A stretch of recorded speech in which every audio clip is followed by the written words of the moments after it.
Hey, what's up, guys? Jake here, getting back some Fatal 12. We're in here, and we're judging these people's apartment, so that's really nice. Or home, I guess. It's not an apartment, it's an actual house. Whatever, it's gross. Let's get into this. Ugh, gross. How long has it been since this was clean? Someone get me a pair of plastic gloves. Man, so much for going straight home. Even their drain's a mess. Whew. They have a drain in there? Whatever. Mind help me rinse this? Oh, okay. I don't remember her voice at all. His voice? Her voice? Her voice. No, not like that. Get the water from the bathroom. Ugh. And thus I faced my fate of getting the torrent of washing machine water to the face? How'd she get water out of... Whatever. You know what? That's fine. I don't know how she got water out of her washing machine. Are we in the hospital now? Was it that gross? Not only did I get drenched, but the water inside the machine is absolutely filthy. I wish I could exchange this memory for one that I'm missing. At least I changed into my school jersey beforehand. My uniform's safe, but I can't say that's enough to make up for the experience. Honestly, this is probably the worst thing I've ever gone through since Divine Selection started. We killed a child. Do you remember that? That was pretty bad. I've only got myself to blame, though. It's not like it would have happened if I wasn't such a pushover. Naturally, I'm not too keen on using the bath at She's place, so I head to a nearby public bathhouse. Yay! This place is huge. I can't believe Naomi was right. Oh my goodness, a costume change. This is so exciting. Huh? Nothing. This whole time, she actually was a he. This child? I should have known based on his stride and his outfit, but his outward appearance really and truly made him look like a girl. We must be talking about this creature. I guess I've got Mahara to blame for warping my perspective. She carries herself more like a boy, so part of me sees it as normal, despite understanding she's a rare exception to the norm. Ugh. I can only sigh at my own silliness. Youngsters like you shouldn't be sighing their lives. Shut up, she. Nobody fucking cares. You're to blame for it. Oh, how frightening. They both tagged along with me to the bathhouse. Yeah, no, that's not weird. I guess I should be thankful he's a boy. No, he won't end up alone in here. Yeah, that would be weird. Making conversation with him would be a challenge by itself, but I can't hide my fear. Plus, something's odd about how we both suddenly got headaches when we came face to face. It has to be related to our memories somehow. Come along. Okay. He scurries along behind she. Now that I think about it, she hasn't referred to him by name. Maybe to ensure I don't get my hands on his name card, but it's possible he simply doesn't know it. Yeah, he doesn't remember stuff. You remember? I'm not quite sure how I reached that conclusion. She must have, watched the other videos. But it might explain why I find the relationship so abnormal. Treating someone as family despite not even knowing their name. Ugh, I'll get some weird looks if I mutter stuff like that to myself here. I assumed we weren't talking out loud, but sure. Less thinking, more washing. As they say, if you've got time to lean, you've got time to clean. Oh my goodness, what? Whew.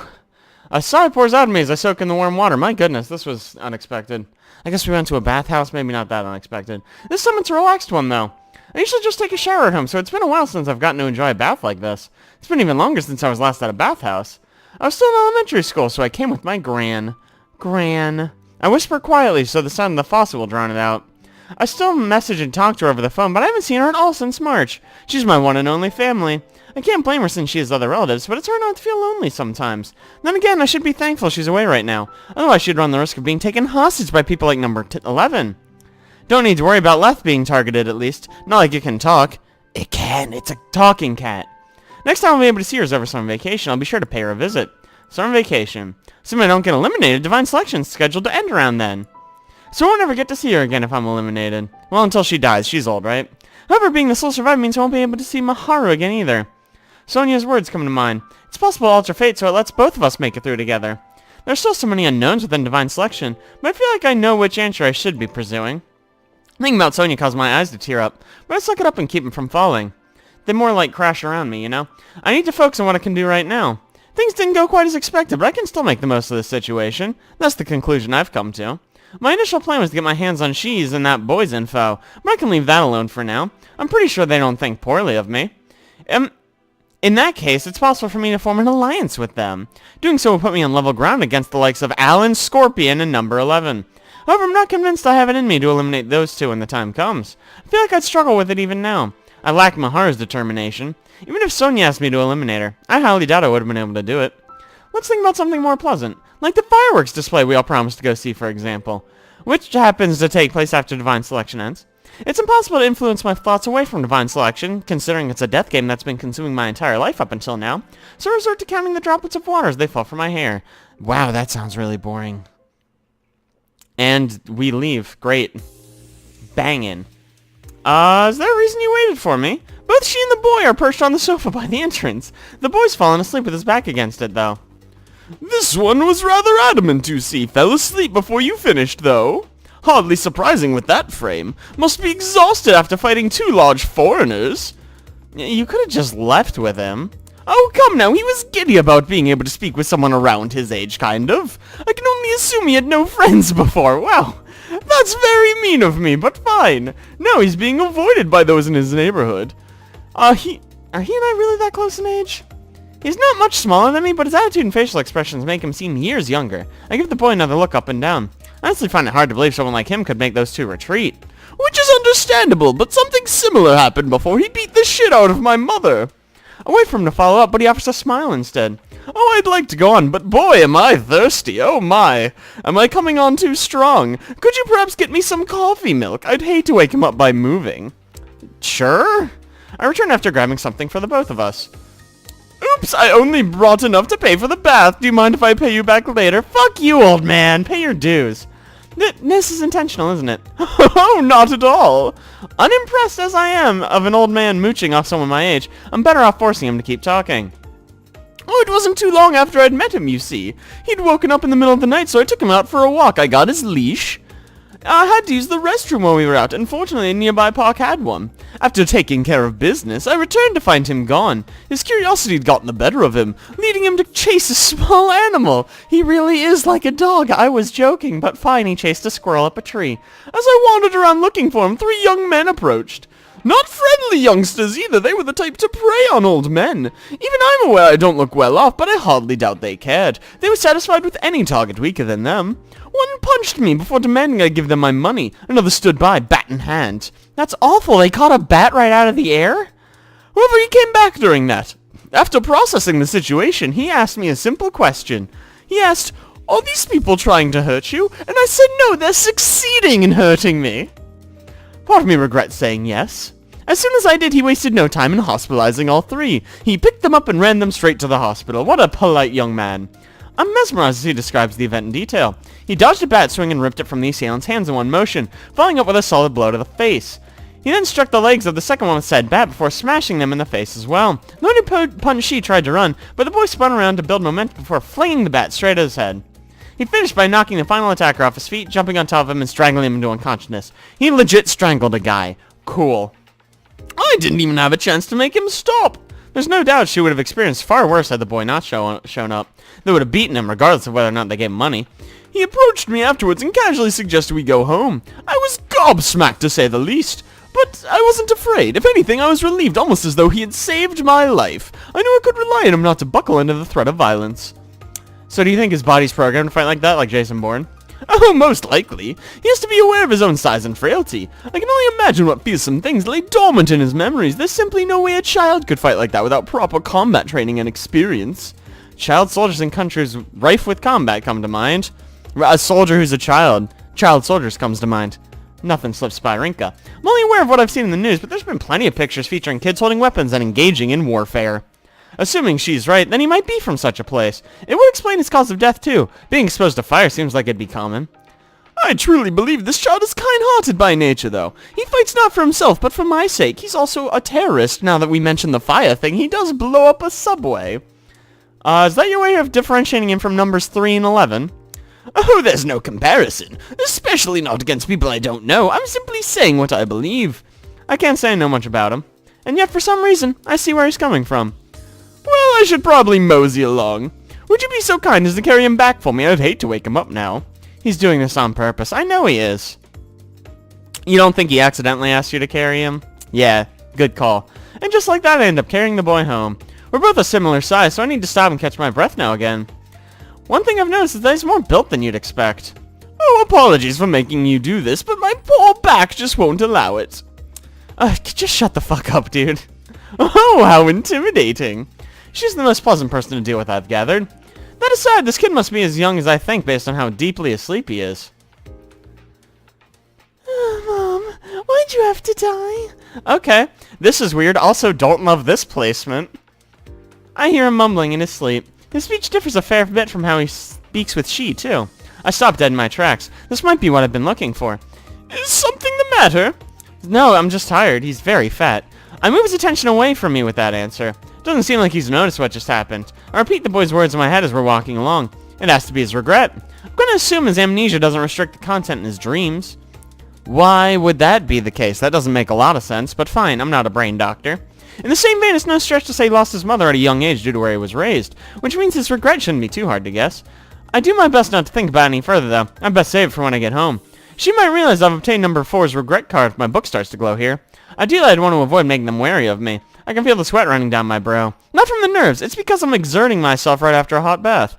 I have to go take a shower once I'm done and gone home. What? So we took a bath and then we have to take a shower after? What the fuck? That feels so counterproductive. Oh, the bedroom's on the 2nd floor. Could you take him up while I put on some tea? Whatever, fine. I sigh again from being forced to carry a boy upstairs despite carrying all the way home. Today's been nothing but sighs. Here it is. The bedroom door is half open already, so it's easy to find my destination. I approach the futon and lean him down on it. He grabs onto my arm. Ah! He must be confusing me with his mom appearing in his dreams. His tardiness gets the best of him, though, and he lets go of my arm right after. The strength of his grip was shocking. I guess he is a boy after all. After all, girls can't be strong. That's impossible. Even though he still looks like a girl to me. Honestly, I wouldn't blame anyone for thinking it. Just look at that face. On the flip side, I'd probably be feeling pretty nervous right now if he looked both his age and gender. He must be around 2 or so years younger than me, so even if that were the case, I'd probably be fine. What's that? I notice a half-open drawer out of the corner of my eye. After I ensure she isn't coming upstairs, I make my way over to it. Sure, it's a half-open drawer, but it's dark in here. I can't see inside, so I open it nice and slow. Oh man, we've got some dramatic music now. I was worried about the noise accompanying would wake the boy up, but it didn't. We carried him all the way here, and you think opening a drawer is gonna wake him? What the fuck? I can still barely see inside after opening it up, so I light it with my phone. Photos! The shelf is full of old photos. Easily over 100. That's a lot. Upon closer inspection, some are relatively new. The contents are mostly the same. Family photos. Featuring them are an old couple, their grandson, and his parents. The grandfather seems to be she. Not one to miss any details, are you? My shoulders stiffened in response to the quiet voice from behind me. Oh, you sure were taking your time, so I came up to call you down for tea. Come. All I can do is nod without turning around. This is awkward now. Much like this afternoon, he's made tea for me. But unlike them, I take my time drinking it. Too bad that doesn't make it taste any better. I'm sorry for looking at those photos without permission. Oh, I'm the one who left it open, so there's no need to apologize. I might as well say you're free to eliminate me too while I'm at it. Oh, awesome! Yeah, no, that's perfect. Bam, and just shoot him in the mouth. Oh, there's certainly nothing wrong with an old man like me getting a few more years out of his life, but truth be told, I'm not concerned about it. With just that, I understand the meaning behind those photos. That's your regret, huh? The family that he held so dear. There were a few pictures of them abroad as well. He's living alone now, but it's likely the rest of his family stayed here at some point. Oh, an old man like me has no reason to hope for the future. That's why I catch myself wishing to go back to those days. A regret rooted neither in the present nor the future, but the past. All regrets are rooted in the past. That doesn't even make sense. Parker said one's regret represents the future, but that's not always the case. Regret is born from something you can't bring yourself to give up on. In that sense, it's logical that wanting to go back to better times can become one's regret. Oh, you can't go back to the past, though. Oh, I'm aware. Being with him as I helped him overcome my loneliness, though. It brings back good memories. Can you still say that, knowing it won't last, though? Oh, I believe we see things differently. Such a reality doesn't scare me in the slightest. His tone makes it clear he has no ulterior motive. My sole concern is whether or not we'd be able to live a happy life, should he survive divine selection. I hope you're not expecting an answer from me. I'm like 12, I don't fucking know. You must have an idea regarding his regret, correct? His question takes me by surprise. Oh, I've heard him mumble in his sleep a number of times as well. Those must be the memories they hide deep within his psyche. I noticed your surprise over something as we were walking back. I figured he hadn't noticed at the time, but he simply chose to keep quiet. This old man really is a mystery. Oh, both of our regrets are similar, both rooted in the past, never to come to fruition. Oh, that's why you're worried about whether or not you can find happiness after all this is over. Don't tell me that's really why you wanted me to carry him. Oh, heavens no. Even I wouldn't do something that cruel. It was pure coincidence. He laughs it off, but that doesn't quell my suspicion. What exactly is your goal here? Nothing's gonna come from me letting him control the conversation. I'm not sure if he's doing it on purpose or if that's just the kind of person he is, but I'm over it. Oh, could I ask you to make him some dinner? Fuck you, I'll order pizza. How about this? If you do me this favor, just these 9 that I've asked of you today, I'll tell you my cause of death. You're missing the point! All I want is to help him overcome his regret, even if it's just a little. He pauses briefly before explaining. Cooking isn't my forte, to say the least. I've only been able to provide him with ready-made meals from convenience stores and supermarkets. Can you just try to cook him something, then? Ho ho! My daughter-in-law once said the same thing.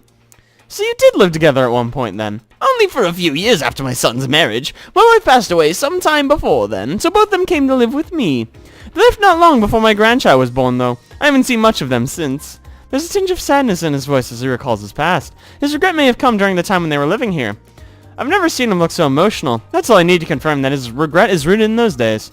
Oh goodness, we've gone off topic. We really dug deep there. His regret has something to do with when his wife died and then his son left him. Yeah, good detective work, my dude. What I'm trying to say is there's no point in it being my cooking. But wait, what? I finally catch on to why he's so particular about this. His regret wouldn't happen to be about his mother's cooking, would it? Light spills from my bag the moment I ask it. It has to be in response to me having figured out number 4's regret. A regret he'll never be able to fulfill. She casts his eye over to my bag for a moment, likely having understood what just happened before continuing. Oh, I'm not sure whether he had the opportunity to taste his own mother's cooking or not. That doesn't make a ton of sense. Of course he did. But fine. Unless he died at like age 0, in which case that's a stupid regret. But whatever. But something unexpected happened one day while we were dining out. He was watching the TV there where one of those everyday shows was airing. One of the characters was the mother of a child around his age. There was a scene involving them both where the child looked elated while eating his mother's cooking. Quite your run-of-the-mill scene for such shows. But he started to cry as he watched it. He wasn't even sure why, so it must have subconsciously stirred his forgotten memories. He'd watched TV plenty before that, but this was the first time he'd ever had such a reaction. Having realized what was going on, my book began to glow, and thus I obtained his card. So what? I'm supposed to surrogate his mother? Don't you realize how unreasonable that is, and creepy, and weird? Oh, of course I do. That's why I offered up my cause of death in exchange. His tone turns far more coercive, likely an attempt to pressure me into agreeing. The sudden change is surprising, but I hold my ground and stare him down. It isn't an attempt to hide my surprise or fear. I'm really just angry with him. You have only yourself to blame for your regret. Wow, that's really mean. He's old. Be nice. Oh, I'm aware. His painful acknowledgement is followed by him lowering his head. He lowers it so far his head almost touches the floor. Oh, I realize now that treating this like a deal won't work. But please hear me out. It may simply be an attempt to satisfy my own ego. Even so, I'd like you to make something for him. I need time to think. What's the correct way to respond to this? It's entirely possible number 4 won't be able to fulfill his regret even if he lives through this. Not to mention there's no way my cooking will help him do so. What happens after I do all this? Assuming I get She's cause of death and use it to eliminate him, what happens after that? Is he even thinking that far ahead? Oh, I want to do everything I can for him. That statement alone tells me he isn't. At the same time, it tells me just how much he cares. It's the same mindset I had towards Sonia, after all. Fine, fuck it, I'll do it. Really? No, I lied. On one condition. It's already late, so I'll make dinner for him tomorrow. But after that, I'm cutting all ties with you both, and killing you. So don't hold it against me if I eliminate either of you down the line. Make sure to tell him this as well, that I'm a cold-hearted bitch who hates him. Oh, understood. As I said, I've no intention of going after other participants in the first place. But keep in mind, I won't be able to stop him should he decide to eliminate others. A brief tense silence follows his claims. He isn't bluffing, not much I can tell. I mean, whatever, that's fine. It pretty much describes the situation as it stands. I answer without much hesitation. My best option is to lower the chance I become their target. Granted, I've already settled on agreeing to his proposition before taking that into consideration. His desire hits too close to home for me to refuse. Perhaps life would have been different had I been able to handle things like this in the past, he mutters under his breath. He likely intended for me not to hear him.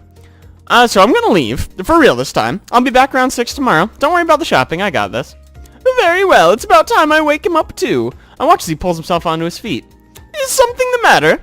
You still owe me for the coffee milk. Well, Radit, I want money for tomorrow's shopping, too. You'll get your change back when I arrive. Oh, you stingy youngsters. It's common courtesy, don't be a bitch.